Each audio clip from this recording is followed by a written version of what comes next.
mas eu estou roubando por um bom motivo, que é apresentar uma análise que a gente não vê todo dia, né? É uma análise de um algoritmo de divisão e conquista, mas é uma análise que vai construir em cima de uso de aleatoriedade. Por isso que eu gastei tanto tempo da aula, né, com a gente revisitando conceitos e tal, para aquilo tá mais fresco. Não só para essa aula, né, eu quero colocar um ou outro algoritmo aleatorizado até o fim do curso também. Mas vamos lá. De novo, eu vou passar um pouquinho mais rápido com vocês, com o começo da análise aqui. Não quer dizer que eu não vou escrever nada, eu quero escrever alguma coisa para organizar as ideias, mas só para sobrar tempo para ir para a parte mais interessante, deixa eu passar um pouquinho mais rápido aqui. Olha, quando eu começo na análise de eficiência desse algoritmo,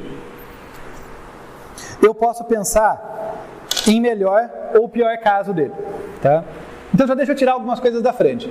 Quando eu falar de melhor caso, eu não estou falando disso aqui, tá? Isso aqui é o caso que deu sorte pra caramba, não é isso que eu estou querendo dizer.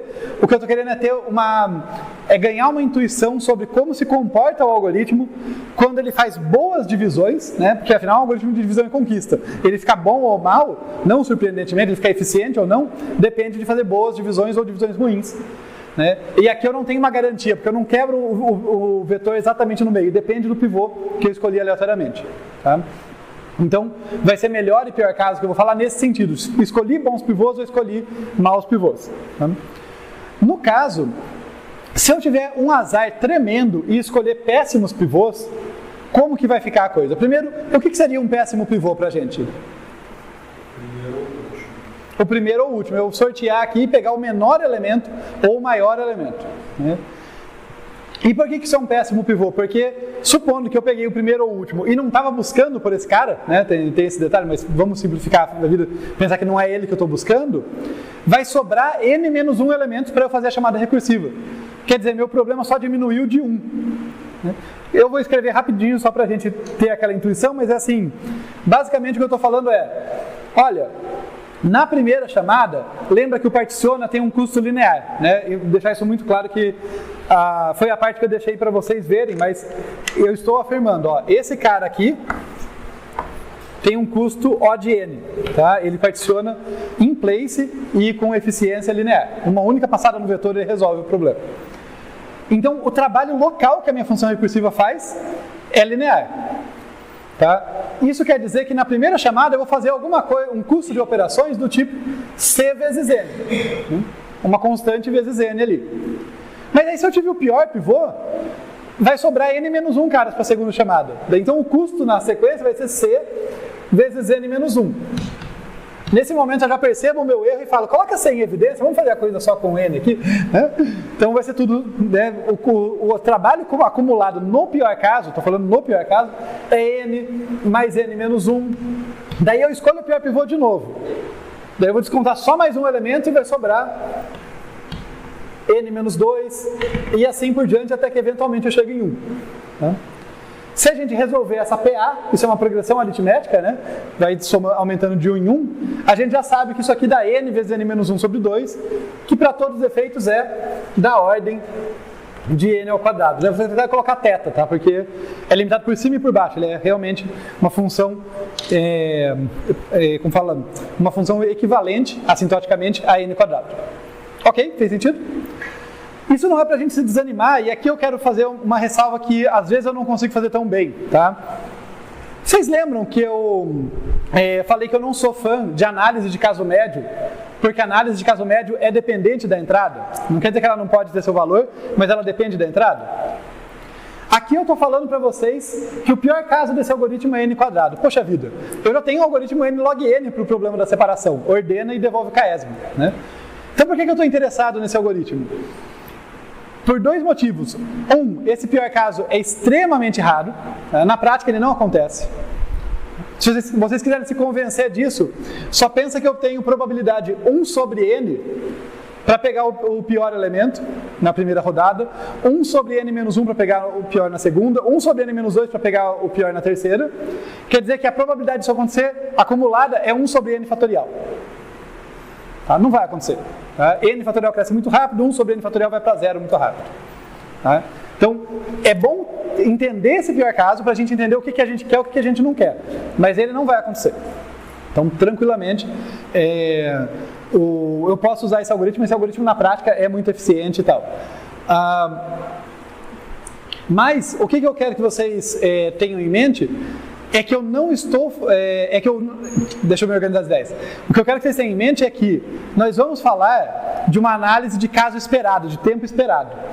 Mas isso não é a mesma coisa de uma análise de caso médio, porque eu não faço qualquer suposição sobre a entrada. Isso é importante de diferenciar. Uma coisa é eu supor que a minha entrada vem embaralhada uniformemente, por exemplo. E daí meu algoritmo se comporta de uma certa forma. Por que isso é complicado? Porque e se na prática não vem embaralhado uniformemente? Daí eu não sei como o meu algoritmo se comporta. Não é disso que eu estou falando. Pode vir qualquer entrada. A nossa análise de tempo esperado vai ser tempo esperado em função das escolhas aleatórias que o algoritmo faz. Não tem nenhuma suposição sobre a entrada. Por isso que esse algoritmo, na prática, é tão robusto quanto um algoritmo determinístico. Essa análise que a gente vai fazer de tempo esperado, ela é confiável. Tá? Porque ela só depende das escolhas dele. Para qualquer entrada, ele vai ter a mesma chance de dar certo, né, de conseguir um bom resultado, e vai ter a mesma chance 1 sobre n fatorial, que tende a zero muito rápido, de cair no pior caso. Tá? Então, para qualquer entrada, o pior caso, altamente improvável, e o caso médio, a gente vai ver o caso esperado. Né? Eu vou chamar de esperado porque remete à esperança, né, que é exatamente o que a gente vai calcular, é a esperança do número de passos. Tá, então, é importante essa ressalva. Tá? Caso médio tem seu valor. Não estou falando que caso médio é ruim. Mas caso médio sempre depende da entrada. Isso aqui é tempo esperado. Não depende da entrada, depende de escolhas aleatórias do algoritmo. A contraparte desse caso muito ruim, né, que dá n vezes n-1 sobre 2, que é esse pior caso, vamos chamar pior caso muito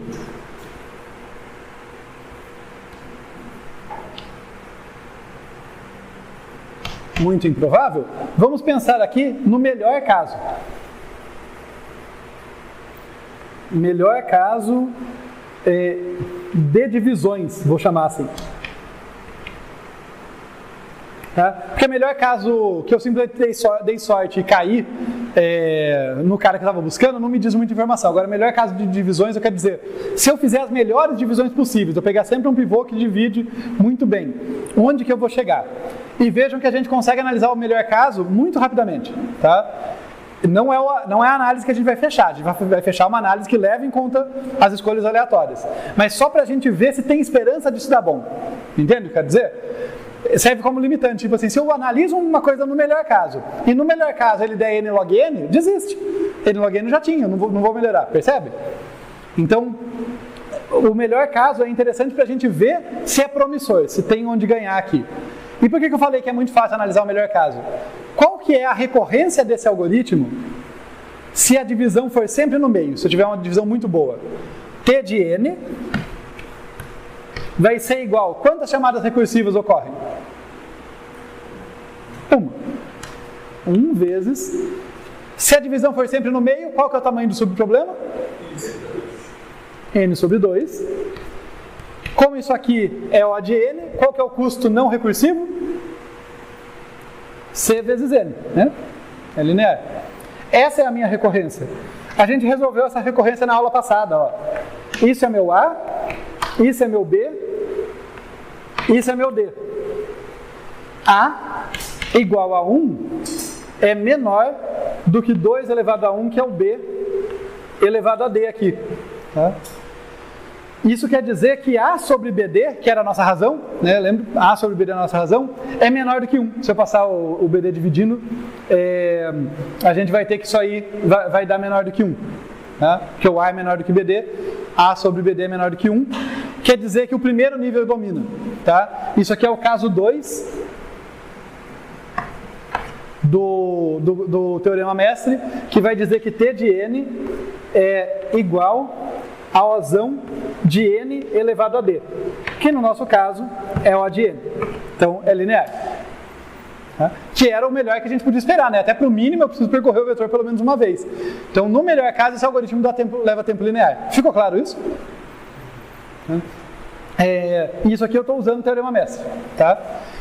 Mas embora isso seja bom para guiar a nossa intuição, eu não posso falar que eu finalizei a análise, porque eu fiz uma suposição muito forte aqui, né? Eu estou supondo aqui que as divisões são perfeitas. No caso geral, eu não tenho como garantir isso.